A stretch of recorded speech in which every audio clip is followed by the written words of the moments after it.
Boa noite para todo mundo que nos ouve, para todo mundo que nos escuta. Sou Marlon Vidal, estou aqui para mais uma edição do Tech Leadership Talks e hoje eu estou tendo o prazer de conversar aqui com o Lucas Estevão. O Lucas, que é diretor de Digital Services na Avenue Code, é uma empresa global, né? Ela foi adquirida aí recentemente por um grupo forte aí, acho que até o grupo é aqui do Brasil, né? Depois você conta um pouquinho aqui para gente. Mas é uma empresa que eu também tive, né, a felicidade de trabalhar lá, uma empresa muito boa, né? Eu conheci grandes profissionais lá dentro, o Lucas foi um deles, e hoje eu convidei ele para a gente poder bater esse papo aqui sobre como que é ser o Engineer Manager no exterior. Acho que é uma coisa, né, que muitas pessoas, eu inclusive, tenho essa curiosidade de liderar pessoas aí em times globais, né, times que tem pessoas de culturas diferentes, é uma dinâmica totalmente diferente do que a gente está acostumado aqui, e convidei, né, o Lucas, ele topou bater esse papo e queria passar a palavra para ele poder se apresentar aí para a gente dar início no nosso bate-papo, que hoje promete ser bastante rico, né, para quem está aqui presente no momento e para quem vai escutar a gente no momento posterior aí também. Então, Lucas, está contigo a palavra aí. Ô Marlon, primeiro, obrigado pelo convite. Prazer compartilhar um pouco da minha experiência hoje. Como você estava falando, eu sou diretor de serviços digitais na Vinicode, é uma empresa que foi adquirida pelo Grupo UOL. Então, hoje faz parte do Grupo Air, que é um grupo composto por 7 powerhouses, cada uma com a sua especialidade, todas trabalhando com tecnologia. Sou de Belo Horizonte, estou trabalhando com a Vinicode há mais de 12 anos, mas vim aqui para o Vale do Silício há 6 anos atrás, especificamente por causa de uma demanda da Apple. E deixa eu só fazer um pequeno disclaimer rapidinho. Estou aqui como profissional independente, não represento nenhuma empresa com as quais eu tenho qualquer tipo de relação comercial. Tudo que eu falar aqui se trata das minhas opiniões, não compartilharei, jamais compartilharei qualquer tipo de informação confidencial. Disclaimer feito. Bom, isso eu sou pai do Samuel e do Daniel, tenho 2 filhos, sou casado com a Juliana, um deles nasceu aqui no Vale do Silício, o Daniel, meu de 5 anos, o Samuel de 7 veio para cá, ele tinha 1 ano e pouquinho, bem pequenininho. Mas estou trabalhando com tecnologia há mais ou menos uns 16 anos. E aí, para a gente começar, Lucas, eu queria que você contasse até um pouco dessa trajetória, né? Você já tem 16 anos na área, 12 anos de empresa, né? Eu te conheci, a gente ainda era dev, né? A gente ainda não nem exercia papel de gestão. Eu queria que você contasse, acho que um pouco da sua trajetória, sua escalada ali na empresa. Eu acho que pode trazer uns insights interessantes para a galera, principalmente para quem está, né, pensando em percorrer essa jornada aí. Cara, eu comecei minha carreira como generalista. Então, eu fiquei mais ou menos uns 5 anos do início da minha carreira como full stack engineer. Então, eu trabalhei com tudo que você puder imaginar. Back-end, front-end, web development, mobile development, desktop development. Fiz aplicativo para Windows Desktop, mobile, trabalhei com Android, até o Windows Phone eu já fiz aplicativo. Então, foram 5 anos ali bem de alta exposição a diferentes camadas de tecnologia, frameworks, linguagens, o que eu considero que foi muito bom para mim, ter essa exposição geral, horizontal ali. Depois que eu fui para Ponto Mob, que foi a minha segunda empresa ali na minha carreira, eu comecei na Capgemini, que era o 7º maior grupo de tecnologia até então, comprou a CPM Braxis, que até então era a maior empresa de tecnologia. Depois fui para Ponto Mob, que também tinha acabado de comprar a Horta, que era uma empresa especializada em desenvolvimento mobile. Até aí eu ainda estava bem full stack, trabalhando com tudo que eu mencionei agora. E depois que eu fui para a Venicoach, eu comecei de fato a me especializar nessa área de front-end development. E sempre gostei muito dessa parte, era onde eu investia a maior parte do meu tempo de estudo e capacitação. E foi a empresa que abriu as portas de fato para mim internacionalizar a minha carreira. Então eu tive um início de carreira bem horizontal, genérico, abrangente, depois fui afunilando, me especializando nessa área de desenvolvimento front-end. Como eu falei, a Avenicode abriu as portas para que eu pudesse ter essa experiência internacional, internacionalizar minha carreira. Viajei a negócios algumas vezes pela empresa até me mudar de maneira permanente aqui para a Califórnia. Então, fui para Nova York algumas vezes, já tinha vindo aqui para a Califórnia algumas vezes também.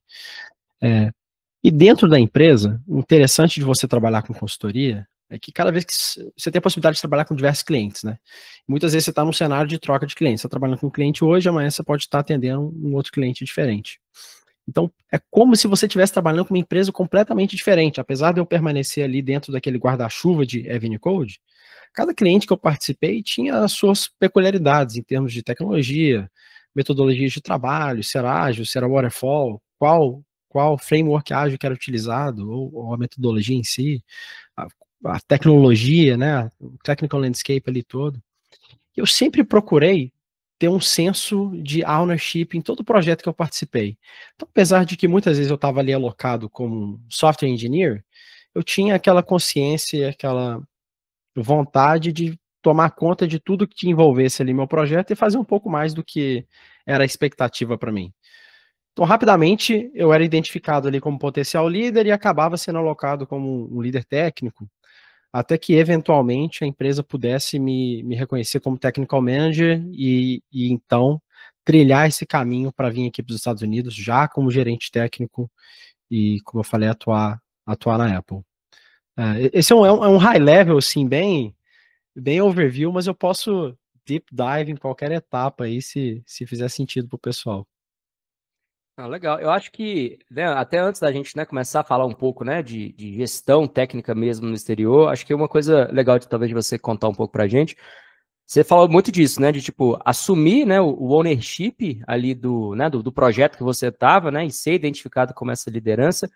Qual que foi o momento que teve esse estalo, né, essa virada de chave, tipo, pô, eu preciso, né, ser reconhecido como líder de uma forma talvez indireta, né? Eu não sou a pessoa de fato nomeada para esse papel, mas eu já exerço ele de uma forma antecipada. Isso é de você, né? Isso vem de dentro. Você talvez fez algum processo, né? Tipo, sei lá, de um coaching da vida, alguma coisa que começou a te questionar sobre esse tipo de comportamento, né? E você foi começando a trazer isso para o seu dia de trabalho. Como é que foi essa jornada sua, né? De descoberta para, cara, eu quero ser um líder, né? Eu quero, né? Talvez até um segundo momento evoluir para um cargo realmente de gestão, né? Não necessariamente uma liderança técnica. Como é que foi um pouco dessa parte da sua trajetória aí? Cara, que pergunta legal. Eu percebo que eu empreendia, né, em paralelo eu tinha projetos pessoais meus, então nesses endeavors pessoais eu atendi empresas do Canadá, da Irlanda, alguns países da Europa, entreguei alguns projetos internacionais ali por minha conta. E para quem é empreendedor solo, sabe como é que é, a gente faz tudo. A gente faz a parte de contrato, financeiro, a entrega, o desenvolvimento. Isso acaba pedindo que você desenvolva alguns papéis. Então, ao mesmo tempo que você é ali o dev, você é o líder também, você também é o PM, você cumpre diversos papéis ali, vai trocando esses chapéus.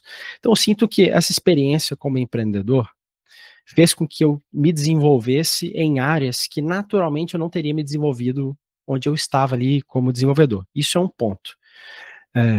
Por causa dessas demandas, eu fui, de certa forma, obrigado a buscar mais conhecimento. Então, eu lembro de uma época que eu comecei a estudar intencionalmente mais sobre metodologias ágeis.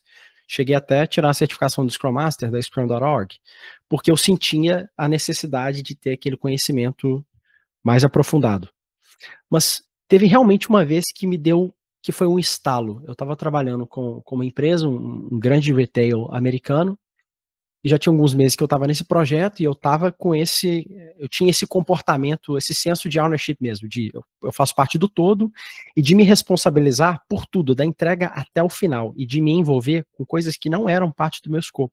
Então eu queria saber como é que estava a questão de testes, eu queria saber os relatórios de marketing, se estava dando, se tinha sucesso, eu queria saber os resultados de A/B testing, eu me envolvia com tudo ali do time, para além das minhas competências oficiais, ou do meu papel oficial ali. Eu era um desenvolvedor sênior, eu tinha que só desenvolver, entregar e o resto do cross-funcional do time ia tocar o que fosse necessário.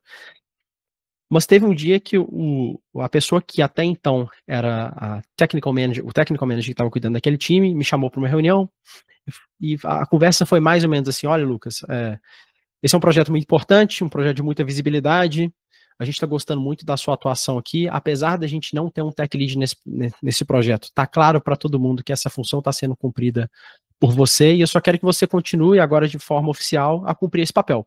E a gente teve um alinhamento de expectativas ali, e nessa hora eu tive aquele estalo, tipo assim, putz, pô, realmente, eu já estou cumprindo aqui um papel de líder técnico, por que eu não poderia perseguir esse objetivo de forma mais intencional daqui para frente, né?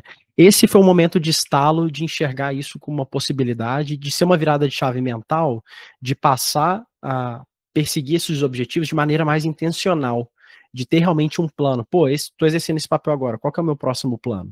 O próximo plano era voltar para os Estados Unidos, isso era meados de 2016. Então, eu fui na minha gestão, falei, comuniquei, olha, eu tenho vontade de ir para fora do país, eu tenho vontade de assumir um papel de liderança e aumentar o escopo do meu trabalho. O que eu preciso para fazer lá, para chegar lá? Me ajuda a unveil esse caminho para mim chegar lá. E a partir daí eu comecei a ser bem intencional com os meus objetivos profissionais.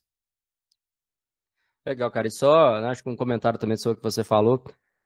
Todo mundo, né, que eu particularmente indico para, se quiser realmente se tornar uma liderança, né, em qualquer empresa que seja, empreenda, porque, né, você vai ter que buscar conhecimento que você não tem, você vai ter que exercer papel que não é o seu.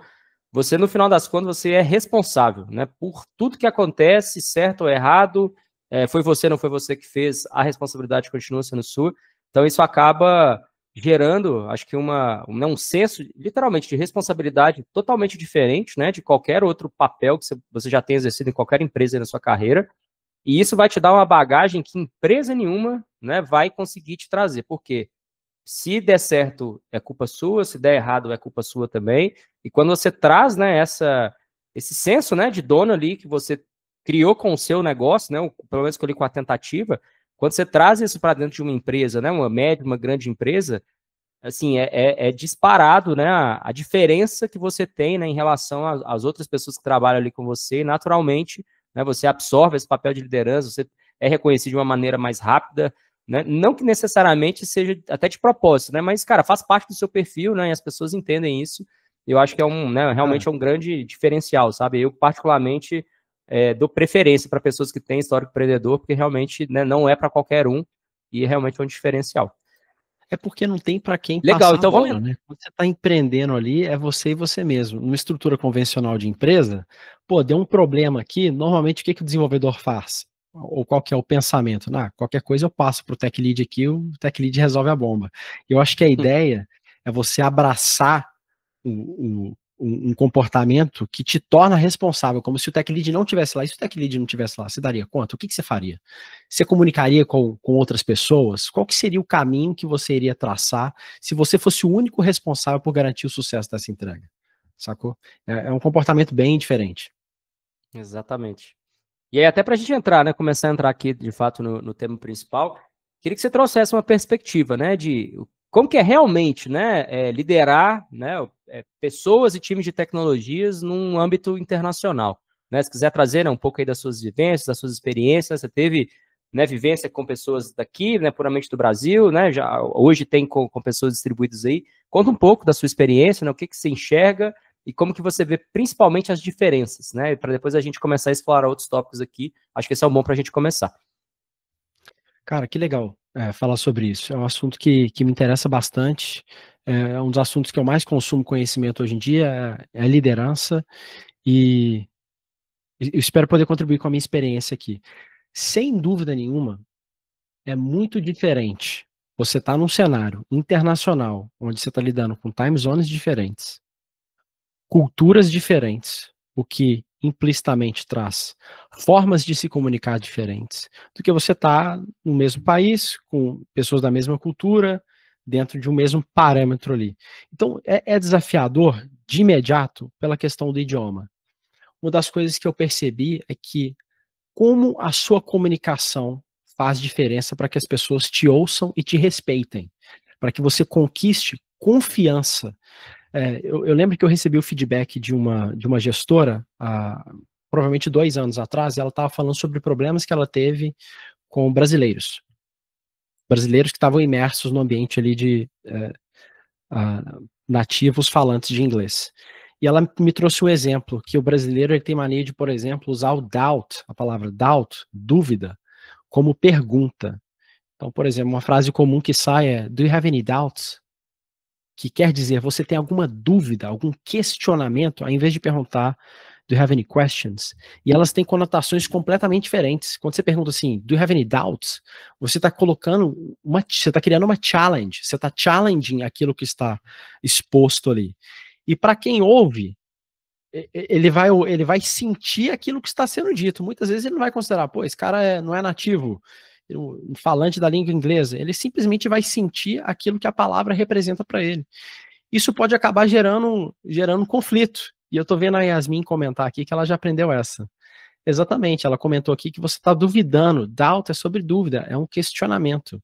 Então você está literalmente colocando um desafio em relação àquilo que está sendo debatido ou aprendizado, ou apresentado, diferente de pergunta, né?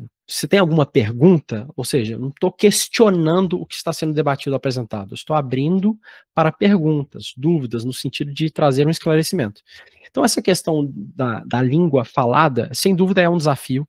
Não encaro como um blocker. Você não precisa falar o inglês perfeito, até porque um ambiente globalizado, tá todo mundo ali com um sotaque diferente, com um background diferente. Então, estou num time que tem pessoas da Espanha, tem pessoas da Colômbia, tem pessoas do Peru, tem pessoas da Índia, todos ali em pé de igualdade, né? Todos, cada um trazendo a sua cultura e o seu background linguístico ali de alguma forma. Então, não é uma barreira, mas, especialmente para quem está galgando uma posição de liderança, sem dúvida nenhuma, o idioma bem falado pode te alavancar e te colocar numa posição onde você vai conseguir construir confiança de uma maneira mais fácil, mais rápida, sem conflito. E as pessoas vão querer te ouvir. Querendo ou não, é sempre um ser humano com outro ser humano. E o que eu falo para os mentorados é, você não pode contar com a paciência do outro. Você está ali no processo de entrevista, você quer se preparar para estar no seu melhor estado. Você não quer contar que o entrevistador vai ter paciência para os seus erros de conjugação, para a sua dificuldade de falar, para suas pausas. Você quer se preparar para entregar o seu melhor, para que ele queira te ouvir, né?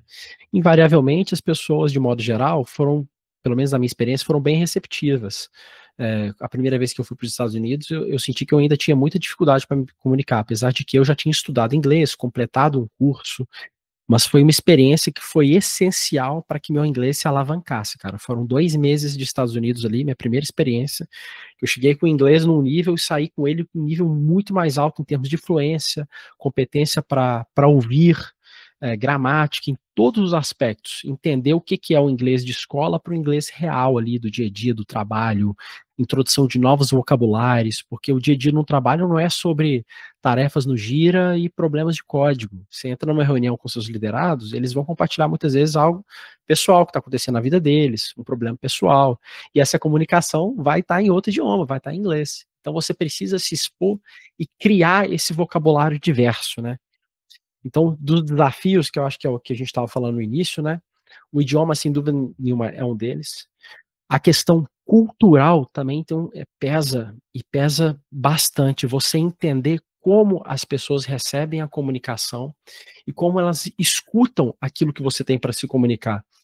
Eu li um livro muito interessante que é da Erin Meyer, que é a mesma autora do livro da Netflix, No Rules Rules. Ela é coautora junto com o Reed Hastings, mas antes dela escrever esse livro da Netflix, inclusive foi a razão pelo motivo que ela foi convidada pelo Hastings a escrever esse livro, ela escreveu The Culture Map.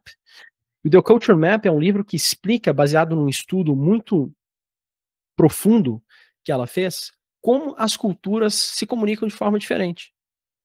Então você tem, por exemplo, o Brasil, que é uma cultura de alto contexto, onde ela espera, o brasileiro ele espera que você entenda a comunicação pelo todo.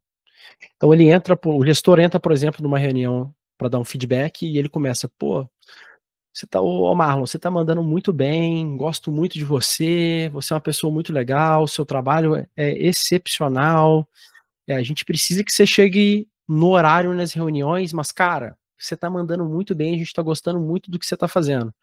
Às vezes ele solta uma coisinha ali no feedback, que é o motivo pelo qual ele está conversando com o liderado, mas ele marqueia de uma forma que se fica solto ali no contexto, não é direto, não é objetivo. Então o brasileiro, de forma geral, ele tem uma cultura de comunicação de muito alto contexto, de dar rodeios, de não querer machucar a emoção do outro. The Culture Map, é isso aí. Por outro lado, a cultura americana, que também é um pouco parecido com a cultura alemã, mas que está num nível um pouco mais extremo, ela é de baixo contexto. Então ela não espera que você assuma as informações pelo contexto. Ela vai ser direta e objetiva. Marlon, estou te chamando aqui para o feedback, porque eu tenho percebido que você tem entrado atrasado nas reuniões. A gente precisa que você entre no horário, porque a gente acaba perdendo tempo e ficando na dúvida se você vai entrar, não vai. A gente poderia tratar as coisas de maneira mais rápida, devolver esse tempo para o resto do time. Então isso está afetando a performance do resto do time. Eu preciso que você chegue no horário. sem rodeios, de forma direta, de forma pontual. Então você precisa perceber essas diferenças por dois motivos. Um, para que a sua audiência perceba melhor a sua comunicação e você consiga alcançar a sua audiência e ela se conecte com a sua comunicação. E dois, para você obter sucesso também, para a sua comunicação com a sua gestão ser eficiente.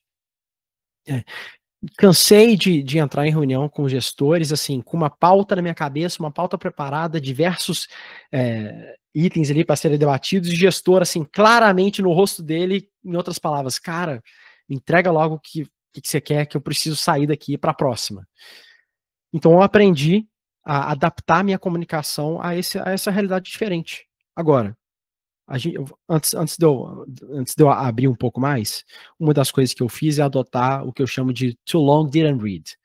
A gente costuma usar o too long didn't read em comunicação escrita, né? Você manda um e-mail de relatório muito grande, com muitas informações ali naturalmente pertinentes, mas provavelmente tem alguma informação chave ali. Aí você coloca uma linha lá, too long didn't read. O projeto está on track e a gente precisa de dar atenção a esse ponto específico.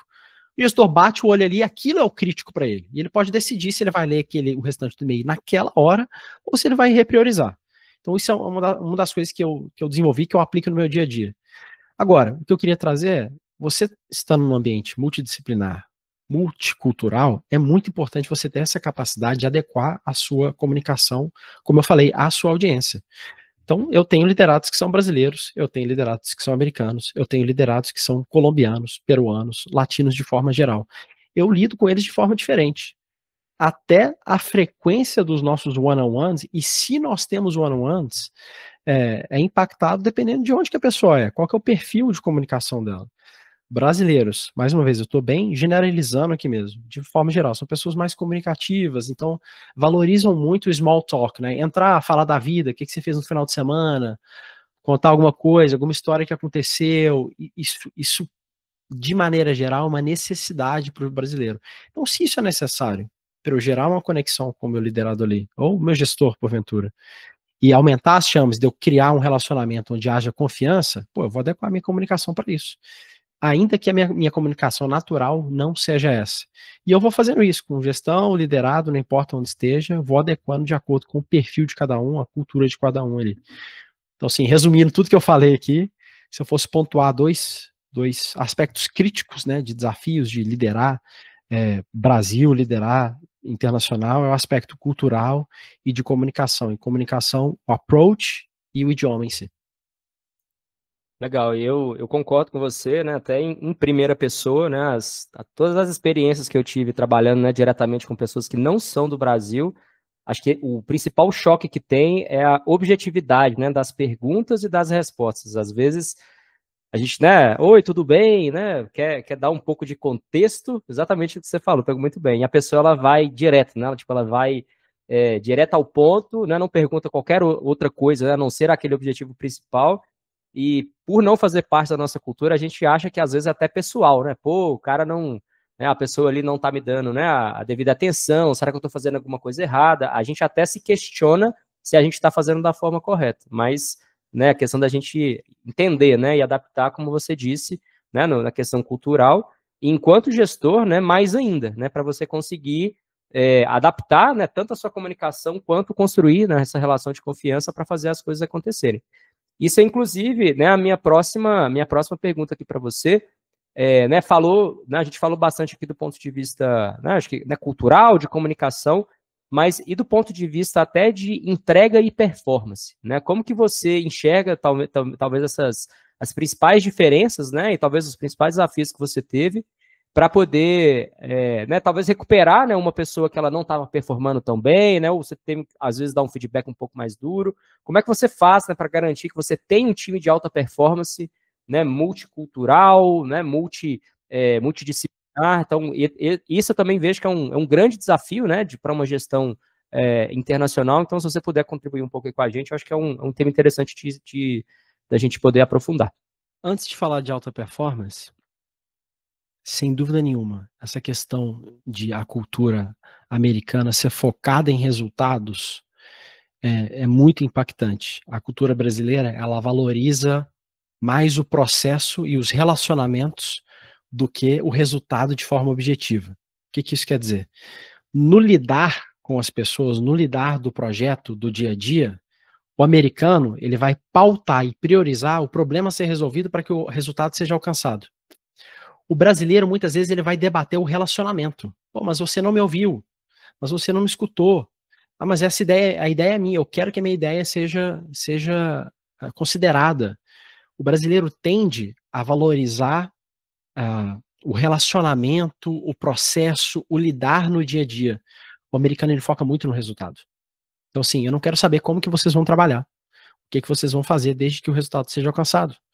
Então, ao debater um problema, a gente vai dar muita ênfase à resolução. O que precisa ser resolvido? E não as pessoas em torno daquela questão que está sendo discutida. Então, é menos sobre, poxa, mas o desenvolvedor tem que fazer aquilo, aquilo outro, e o QA não sei o quê, e o Project Manager não entregou aquilo, e o design é mais sobre o que a gente precisa. A gente precisa do handoff do design. Quando? Qual que é o impacto? O que precisa ser feito? Tem que abrir um card no Gira ou tem que mandar um Slack no grupo? Então o foco está mais ali no que está objetivamente no resultado a ser alcançado. Agora trazendo esse assunto que você levantou aí de alta performance. A fórmula de alta performance, ela independe de questões culturais. É claro que no aprofundar da questão no seu dia a dia, você vai trazer o fator cultural à pauta para que você se adapte, se adeque a ele e tenha sucesso. Mas alcançar a alta performance independe do fator multicultural. Por quê? O Bruce Wayne Tuckman, que é um pesquisador americano, ele desenvolveu uma teoria que ele explica os 4 estágios que todo time tem que passar para alcançar alta performance. Então, todo time passa pelo estágio de formação. Chegou ali agora, gente, esse é o projeto, essas são as pessoas, muitas vezes eu contratei, pessoas que provavelmente não se conhecem, ou ainda que se conheçam, tem um objetivo novo ali. Então, estamos nos adequando aqui, não tem clareza de papéis, não tem uma visão muito clara, estamos nos adequando. Passa por um período de storming, que é quando começa a ter conflito, porque as pessoas estão começando a impor, de certa forma, a forma de trabalho delas, a forma de se comunicar. Não, mas eu não leio e-mail, para mim você tem que mandar via Slack, se você não mandar via Slack eu não vou ver, eu não vou conseguir te responder.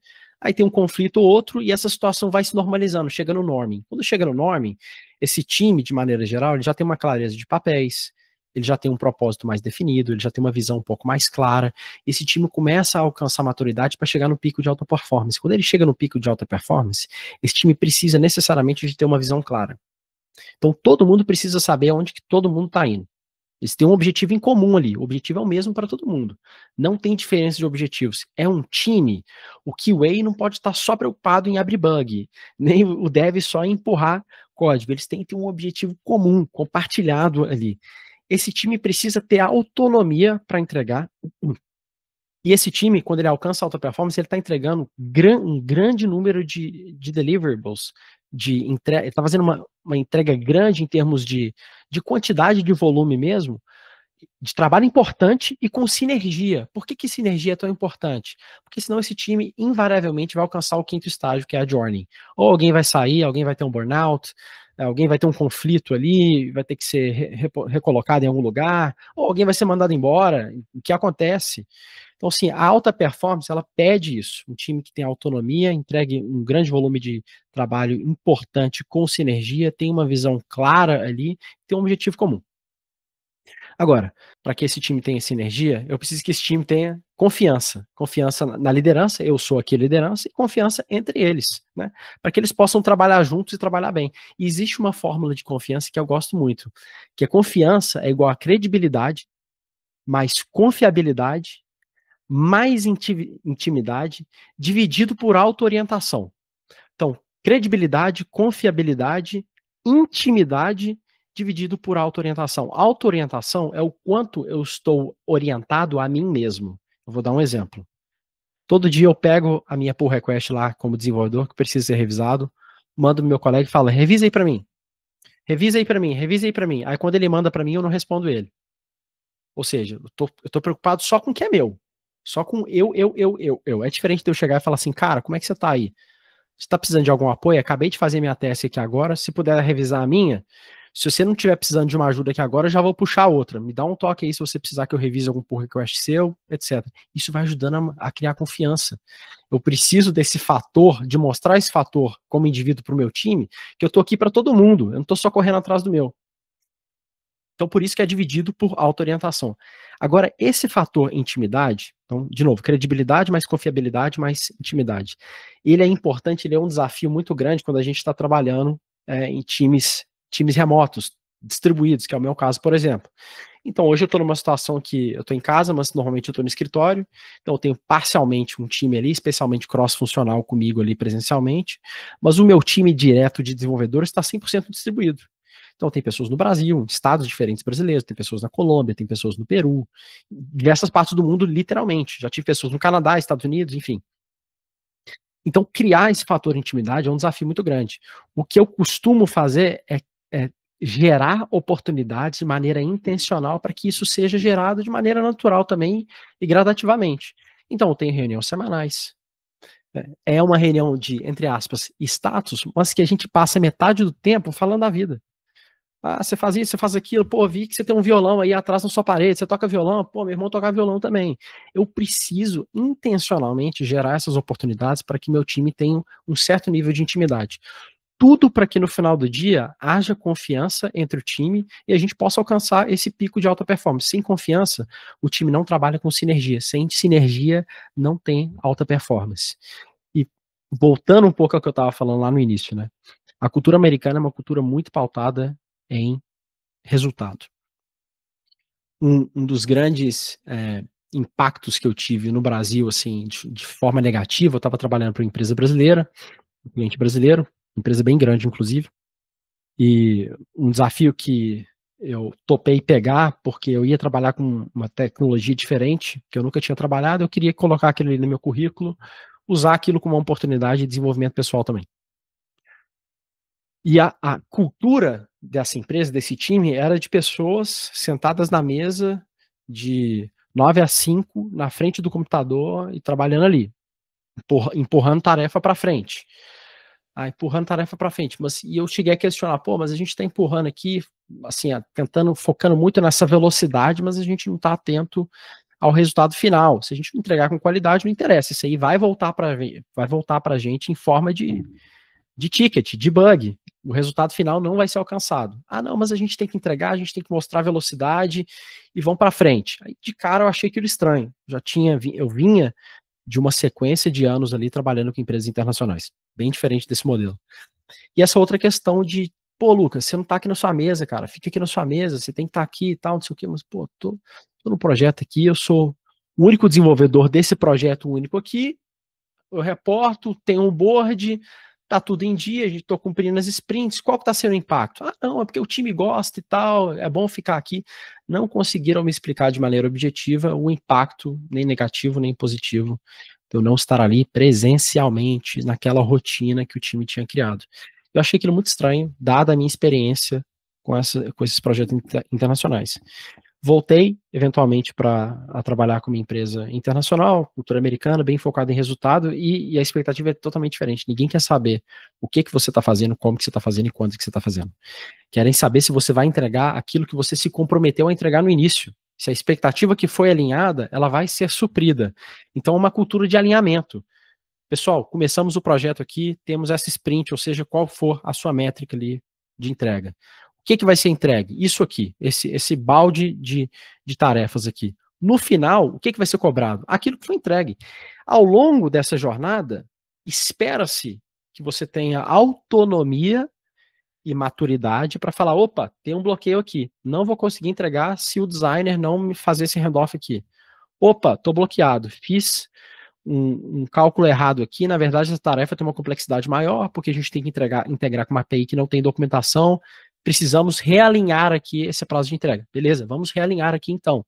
Muito diferente de eu chegar lá no final e falar assim, pô, a gente não conseguiu entregar, porque o time fulano de tal, e mais uma vez, focar nas relações, nas pessoas, em vez de focar naquilo que é o objetivo final, que a empresa procura, que é resultado. Então isso foi um impacto muito grande na minha experiência. Encontrei uma cultura extremamente focada em resultado, que pouco importa como, quando e de que forma você está fazendo. Você tem autonomia, espera-se que você tenha maturidade para que você entregue aquele resultado.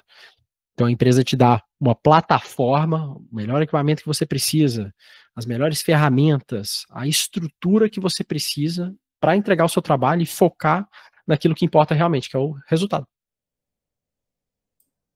Legal, cara. Esse ponto que você trouxe, né, sobre essa construção, né, de relações de confiança entre pessoas do time, eu também já passei por uma situação onde eu tinha um grupo de pessoas que trabalhavam em conjunto, que elas não estavam se dando tão bem, né, e aí entra muito na questão cultural, né, o resultado estava sendo alcançado, sim, né, mas as relações, elas não eram as melhores, né, claro, né, tipo, não necessariamente para trabalhar junto tem que ser amigo, mas minimamente, né, precisa existir um respeito, um bom convívio. Concordo. E aí uma das ações que eu promovi na época, eu esqueci o nome da metodologia, mas ela é uma das atividades propostas ali pelo Management 3.0. Me falta só o nome aqui agora, mas é algo, para quem não conhece, vale bastante a pena, né, procurar um pouco mais de conhecimento sobre essa ferramenta. Mas era basicamente para as pessoas contarem numa linha do tempo pontos altos e baixos da vida, sabe? Por exemplo, na minha infância eu tive um ponto alto, que aconteceu isso, que foi muito bom para mim, mas na minha adolescência eu tive um ponto baixo, para ao mesmo tempo que conta a trajetória de vida da pessoa, sob a perspectiva dela, quais foram os grandes marcos que fizeram ser quem ela é hoje, né? Do ponto de vista positivo e negativo. No que a pessoa quer trazer e quer abrir para o restante das pessoas. Teve até lágrima, cara, no meio, né, dessa dinâmica, porque, né, uma das pessoas, por exemplo, né, ele tinha uma história de vida, né, bem comovente, e as pessoas não tinham dimensão, né, de que, pô, da onde que o cara saiu, aonde que o cara chegou, né, tudo que ele passou para estar ali dentro. Então, né, isso trouxe respeito, né, isso trouxe ali uma admiração, né, pela história ali da pessoa, e literalmente, cara, o clima mudou, né, não foi da noite para o dia, mas depois daquele dia, né, literalmente, as pessoas começaram a se tratar, né, de uma forma diferente, com mais respeito, né, com um pouco mais ali de cautela, inclusive, para poder falar algumas coisas, e foi muito positivo, sabe? Foi uma experiência, né, apesar de ter sido profissional, pessoalmente para mim foi muito enriquecedora e foi muito legal, sabe? Acho que fica aí também a dica, né, para quem nunca ouviu falar, esse Management 3.0, bem legal aí. Que ele pode relato fazer, né, sensacional. Posso compartilhar um relato similar? Fica à vontade. Talvez um mês atrás, ou um mês e pouco atrás, eu fui para Harvard fazer mais um treinamento em liderança, dessa vez sobre cultura organizacional. E o objetivo no final do dia é descobrir por que cultura é importante, né? E como culturas de empresas que valorizam cultura obtêm resultados, né? E teve uma dinâmica muito interessante no início do treinamento, foi um treinamento de 2 dias. No primeiro dia, a primeira dinâmica foi justamente cada pessoa compartilhar a situação mais desafiadora da vida, pessoal ou profissional. Então, teve de tudo que você puder imaginar, como você falou, lágrimas rolaram e as pessoas se conectaram profundamente umas com as outras. Porque até então era uma sala com 30 e poucas pessoas, completamente desconhecidos, que iriam trabalhar juntos ali nos próximos 2 dias, em conjunto, e ninguém se conhecia. E no final do treinamento, no último momento do treinamento, foi, o que foi mais marcante desse treinamento? E, cara, todo mundo falou que a primeira dinâmica e o fato das pessoas conseguirem se conectar com as outras foi o que teve de mais marcante no treinamento. Ou seja, não foi nem a matéria objetiva ali, o conhecimento técnico, mas foi como as pessoas se conectaram. Exato, né? Não é balela, cara. Isso realmente isso muda, né? O gestor, né, que consegue usar isso, né, ao seu favor, ao favor ali do time, né? Realmente a gente consegue ter, acho que resultados além da expectativa aí. Então fica a dica aí para quem está escutando esse episódio. Para a gente entrar aqui no terceiro bloco, né? E já a gente abre aqui para perguntas para a galera interagir também. Quem aspira, né, a trabalhar aí no exterior, né? Hoje e talvez já ocupe uma posição aí de gestor técnico aqui em empresas do Brasil. O que você recomenda, né? Qual que é o caminho para poder chegar, né, enquanto um gestor de tecnologia para empresas do exterior? Se puder trazer um pouco da sua perspectiva também. Cara, eu vou trazer de formas diferentes, assim. Primeiro, que você precisa, né, para investir numa carreira internacional e algar uma posição porventura, de liderança, né, no contexto internacional.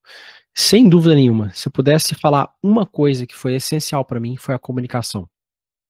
Óbvio, o inglês faz parte ali, mas a comunicação de forma geral, a oratória em si, habilidade de se comunicar com audiências diferentes e adaptar a sua comunicação a diferentes audiências. Ter a habilidade de me comunicar e o fato de ter me investido na minha comunicação abriu portas, porque quando eu tive oportunidades e essas oportunidades pediam que eu tivesse na frente de uma audiência, eu nunca neguei. Eu nunca fechei essas portas por medo de não performar bem, por não falar bem, ou achar que não falava bem.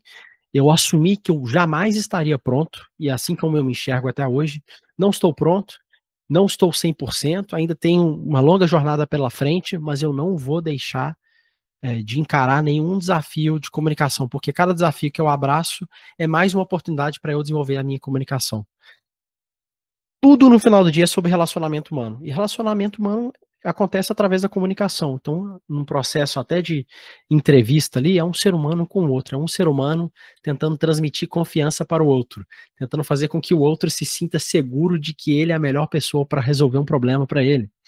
Então, eu investiria muito em comunicação, a oratória e, óbvio, a capacidade de falar inglês com fluência. E com fluência não quer dizer ter um inglês perfeito, nativo ou a melhor pronúncia. É falar de maneira que as pessoas te compreendam com certa fluidez. Isso é um ponto. Outro ponto é que existem diversos caminhos, né, para a internacionalização da carreira. Hoje o mundo é globalizado, então o caminho remoto é muito forte hoje, então muitas empresas estão contratando de maneira remoto. O que mais aparece para mim é vaga no LinkedIn, e à medida que você começa a pesquisar essas vagas, você começa a criar uma rede de contatos que está aderente ao seu objetivo. Você começa a perceber quem posta mais vagas internacionais, quem está postando vaga pagando em dólar, quem está postando vaga que não precisa de visto.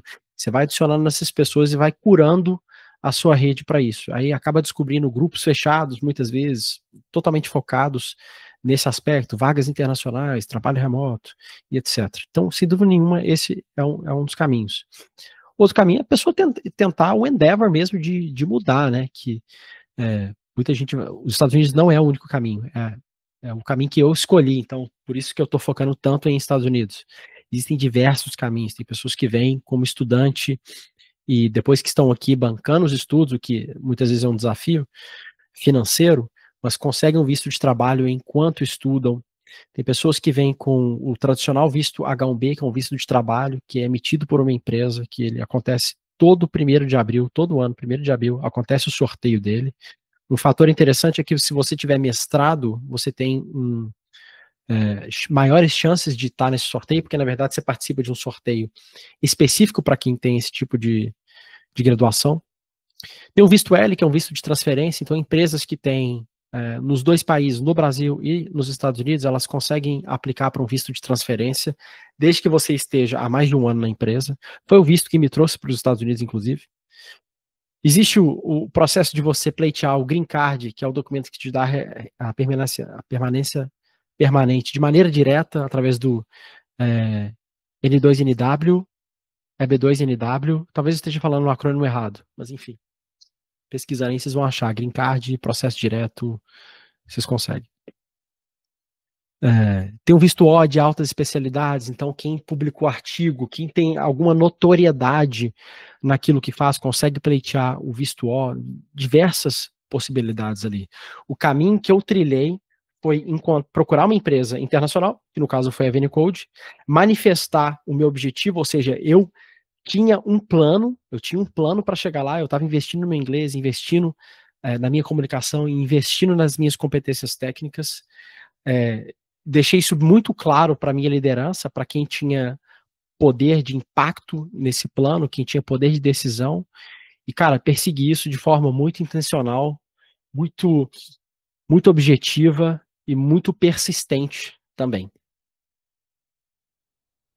Pô, legal. E do ponto de vista técnico, né, eu queria que você trouxesse um pouco da sua perspectiva também, porque algo, né, que eu venho acompanhando no mercado, né, e até algumas pessoas que estão presentes aqui, a gente até teve algumas discussões a respeito, que o Engineer Manager é um papel de gestão técnico, né, e a gente, pelo menos aqui no mercado brasileiro, existem muitos gestores que não são técnicos, né, e que têm essa dificuldade, né, de, às vezes, de liderar discussões técnicas, né? Normalmente tem ali um tech lead no time que ele consegue se apoiar.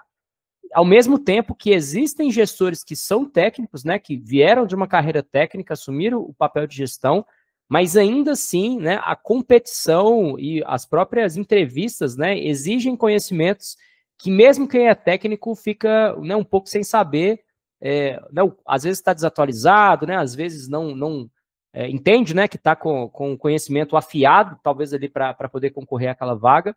Então eu queria que você trouxesse a sua perspectiva também, né, do ponto de vista técnico, né, o que realmente, né, é muito mais exigido do que é aqui no país, né, o Engineering Manager ele participa de fato de discussão, de decisão técnica, ou não, né, talvez é só um filtro de entrada, mas ali no dia a dia, né, o tech lead, né, as pessoas que de fato desempenham ali os papéis técnicos, são as pessoas que de fato tomam as decisões, você fica, né, as pessoas ficam muito mais ali no apoio de gestão. Eu queria que você trouxesse um pouco dessa perspectiva, eu acho que é uma outra grande curiosidade que as pessoas têm, e talvez possa dar um insight bem interessante aí. Nessa minha jornada de querer atuar como Engineering Manager aqui, eu busquei mentoria de pessoas que já tinham alcançado isso e que estavam trabalhando em empresas que eu admiro. Então, eu conversei com o Engineering Manager da Netflix, da Apple, da Google, enfim, outras grandes empresas. Todos eles foram unânimes no quesito ser técnico e continuar técnico. Todos eles.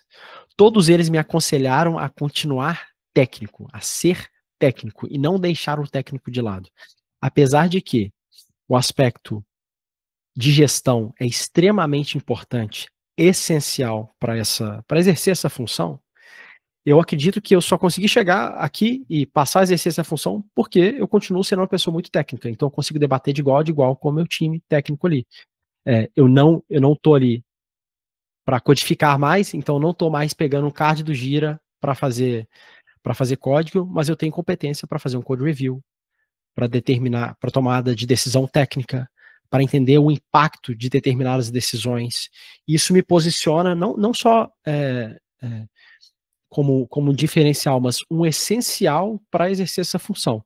Então, de maneira geral, na minha experiência, o que eu tenho observado e o que esses mentores trouxeram para mim e o que eu tenho vivido aqui é que é fundamental que o Engineering Manager ele permaneça técnico, que ele tenha um background técnico muito forte, até para que ele consiga pleitear a posição. Então, diferente do cenário que você relatou do Brasil, onde você tem gestores técnicos, mas que não têm a competência técnica e se apoiam em outras pessoas, o que eu tenho visto aqui é que o Engineering Manager, ele precisa necessariamente ter um background técnico muito forte, ao ponto de, se necessário, ele vai ficar hands-on, ele vai colocar a mão no código e ele vai resolver o problema, ele vai conseguir destravar o time dele, vai continuar removendo bloqueios, inclusive tecnicamente. Legal, cara, excelente. E a última pergunta aqui, para a gente poder fechar, é mais uma visão, né, de futuro. Como é que você enxerga, né, o papel, né, do Engineer Manager aí para o futuro, né, visto essa onda de IA, né, agora todo dia a IA mata uma profissão, né, e já falaram que o papel do Engineer Manager também está com os dias contados, eu discordo, mas queria que você trouxesse um pouco da sua visão, né, qual que é o impacto, né, da IA para o papel, como é que você enxerga, né, o mercado, né, o que o mercado vai fazer, né, com esse papel de uma forma geral. Eu queria pegar essa última perspectiva sua aí para a gente poder encerrar. Cara, eu acredito, primeiro, não acho que o papel do Engineering Manager vai acabar. Alguns motivos porque eu não acho. Não é todo mundo que quer cumprir esse papel. De maneira geral, na verdade, a minoria das pessoas, se você pegar meus times hoje e falar assim, ei, quem quer um dia cumprir o papel de Engineering Manager? Metade, aliás, mais da metade vai levantar a mão e falar assim, cara, só me deixa quietinho aqui, fazendo minhas tarefas, codando tranquilo e shippando código para produção. Não é todo mundo que quer estar nessa posição. É uma posição burocrática, muita mudança de contexto, lidar com pessoas o dia inteiro, lidar com problemas o dia inteiro, problemas de burocracia, de companhia e de pessoas também. Então, não é todo mundo que quer cumprir esse papel. Qual que vai ser o impacto da IA? Cara, eu acho que a IA vai potencializar esse trabalho. Eu acho que a tendência é que a demanda por engineering managers técnicos seja cada vez maior e que essa pessoa, como eu falei, ela consiga ter um papel muito próximo do time e cobrir para, cara teve um problema aqui de família, filho dele nasceu prematuro, agora teve que correr para o hospital, vai ficar um mês fora. Tem que ter um engineering manager que vai ser capaz de fazer um knowledge transfer, de resolver um problema ali que está, porventura, impactando produção, que vai conseguir adicionar valor dessa forma. Essa é a minha perspectiva. E que vai conseguir abraçar AI e, às vezes, até guiar o time na utilização dessas ferramentas que vão potencializar a nossa entrega, a nossa qualidade, o nosso volume de entrega também. Então, não vejo que a posição, de maneira geral, está ameaçada, muito pelo contrário. Eu penso que engineering managers que se posicionarem como profissionais extremamente técnicos e que abraçarem esse movimento com AI ao ponto de conseguir guiar o time na utilização, na implementação de ferramentas que potencializem as entregas, vão se diferenciar aí e vão obter sucesso. Perfeito. Concordo e assina embaixo. E aí, queria aproveitar, pessoal, esse momento aqui, né, para quem está presente aqui conosco, né, se vocês têm alguma dúvida, se vocês têm algum comentário, alguma experiência que vocês queiram trazer também para poder enriquecer nossa pauta aqui, fiquem super à vontade aí para poder levantar a mão e compartilhar conosco. Fala aí, Ismael. Quiser até se apresentar aí, né, inicialmente para a gente, né, quem é você, de onde você está trabalhando atualmente, traz um pouquinho da sua perspectiva e traz sua contribuição, por favor. Boa. Eu estou na área, meu nome é Ismael, sou de Belo Horizonte, atuo na área já há mais ou menos uns 14 anos. Já tive o papel de coordenador de desenvolvimento. Estou assumindo na semana que vem um papel de coordenador também na Magalu Cloud. E eu tenho uma questão sobre essa parte que você mantenha técnico, né? Eu tive que vir correndo aqui, eu estou preparando a janta, escutando o toque. Essa parte de se manter técnico, falando do meu caso, tá? Foi uma escolha bem racional. Eu cheguei num ponto que eu estava, tipo, tecnicamente estafado, não aguentava mais puxar a carga no gira para resolver.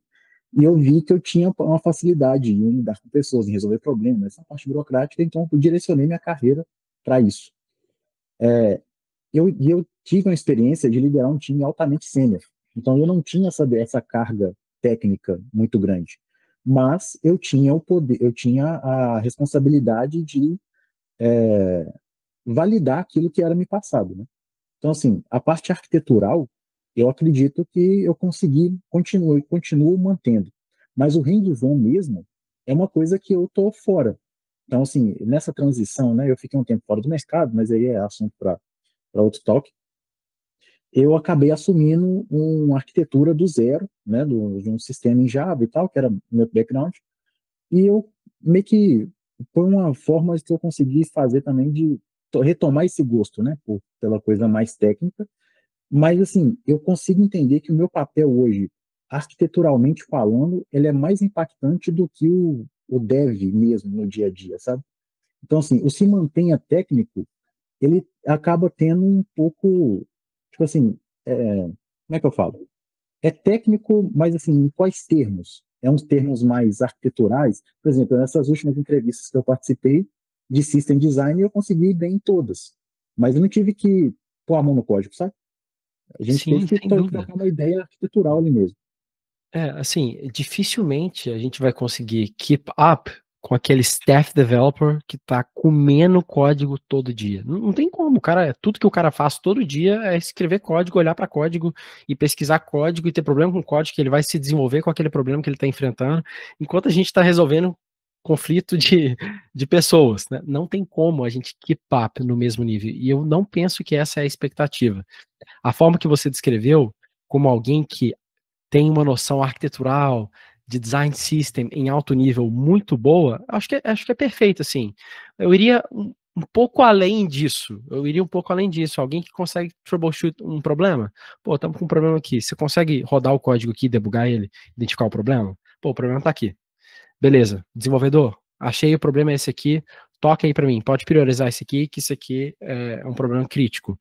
É nesse sentido, não necessariamente ser técnico ao ponto de, pô, se eu sentar na cadeira hoje e tiver que rodar essa sprint aqui, eu vou performar da mesma maneira que meu staff developer aqui, meu senior developer aqui. Acho que a expectativa não é essa, mas ter conhecimento necessário para conseguir conversar com o time de igual para igual, conseguir entender a criticidade de um problema de igual para igual, talvez trazer um insight que vai desbloquear o time, que não necessariamente você precisa saber como desenvolver naquela hora, né? Como se você tivesse uma entrevista, né? Ah, pega o pincel aqui e faz no quadro branco, então. Mas é você saber por alto, cara. Nem sempre você vai estar com a solução na sua cabeça ao ponto de sentar e resolver, mas você sabe mais ou menos o caminho. Cara, você já olhou isso aqui? Você já foi por esse caminho e avaliou essa possibilidade?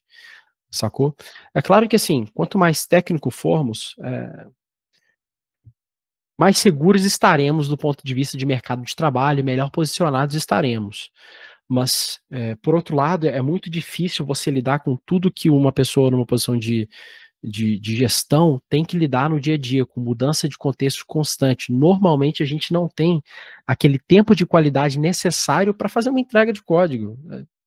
Não tem como. Ou você vai separar um tempo de forma bem intencional ali e desligar o Slack, desligar o e-mail e falar assim, só vou olhar para outra coisa depois que eu terminar isso aqui.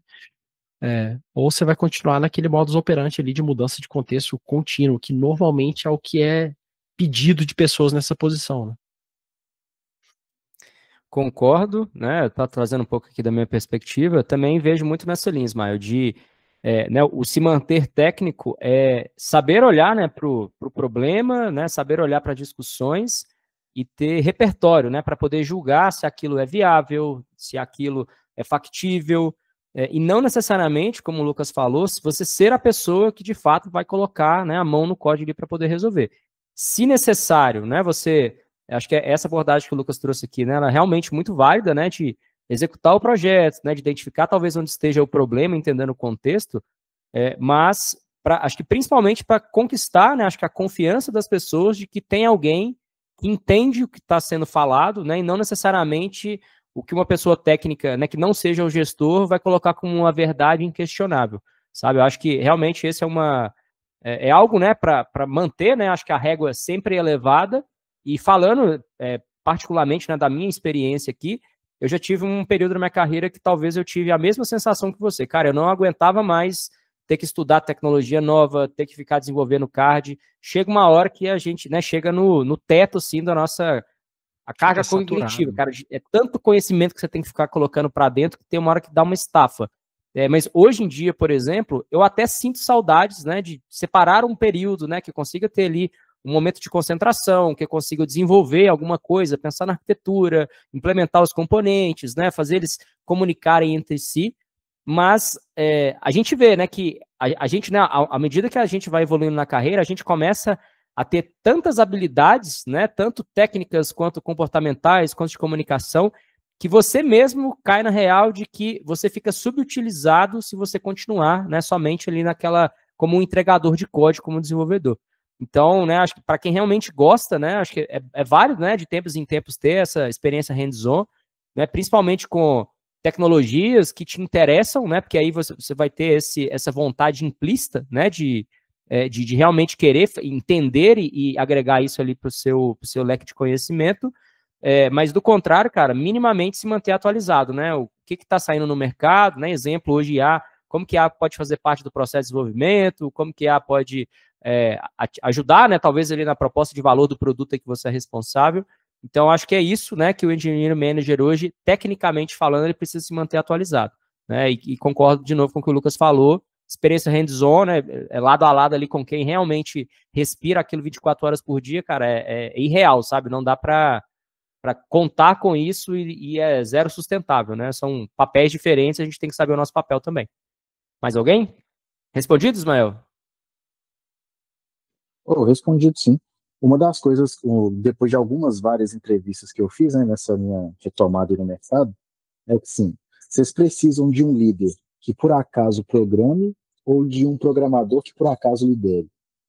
E a maioria caía na segunda afirmação. Então eu mesmo já filtrava as vagas que me interessavam por ali, entendeu? Cara, muito bom. Muito bom. E a minha perspectiva, tá? Empresas que buscam um programador que eventualmente lidere, assim que a pessoa assume a posição, isso cai por terra, porque a pessoa realmente percebe, não, eu preciso de alguém que lidere pessoas que vão fazer acontecer. Então, para mim é só um processo seletivo ali que tá. Não vou falar que foi mal pensado, né? Claro que quando se abre uma vaga, né, tem todo um cuidado ali para poder definir, né, quais são os papéis, responsabilidades, conhecimentos que a pessoa precisa ter. Mas no dia a dia isso não se sustenta. E é muito importante ter esse alinhamento, né? que o Ismael estava tentando fazer ali. Foi algo que eu busquei também, quando eu assumi essa posição, entender qual que seria o escopo de responsabilidades, mas qual que seria o meu foco. Meu foco é liderança, é guiar o time, é ser um enabler, tirar bloqueios ou é entregar código, né? Isso precisa ficar bem claro. Gostaria de agradecer, Lucas, por essa conversa, né? Acho que foi um papo muito bom, né? Acho que traz perspectivas aí que não se encontra, né, facilmente, principalmente com um profissional do seu nível aí, né? São poucas pessoas, né, que conseguiram, né, chegar no nível de carreira que você está hoje, né, com bastante empenho, com bastante entrega, né? E ainda não é o que, né, o que você almeja aí para sua vida, você ainda tem uma grande carreira ainda para poder continuar. E para a gente poder encerrar, né, queria que você deixasse, né, os seus contatos, né, se quiser falar um pouco aí também sobre, né, como que você pode ajudar outras pessoas, e aí a gente parte aqui para o encerramento. Cara, prazer, obrigado mais uma vez pelo convite, sempre bom poder compartilhar conhecimento e ter essa troca com o pessoal aí, fico muito feliz. Pode me adicionar no LinkedIn, tô lá no LinkedIn, Lucas Estevão de Souza. Eu dou mentoria também para quem está buscando progressão de carreira ou tem algum objetivo específico de carreira, eu consigo ajudar. Se alguém tiver interesse, me manda uma mensagem lá no LinkedIn e a gente conversa. E deixar a dica de um podcast também. Escutem lá o Códigos de Carreira Podcast. Tem insights muito legais sobre carreira em tecnologia. Já bati papo com muita gente legal lá também. Boa, legal. Então é isso, pessoal. Quem ficou aqui até agora, fica o meu agradecimento aí. Em breve sai aí nos canais de comunicação do Tech Manager de Resultado, no YouTube, no podcast. E nos vemos no próximo episódio. Um abraço aí, até mais.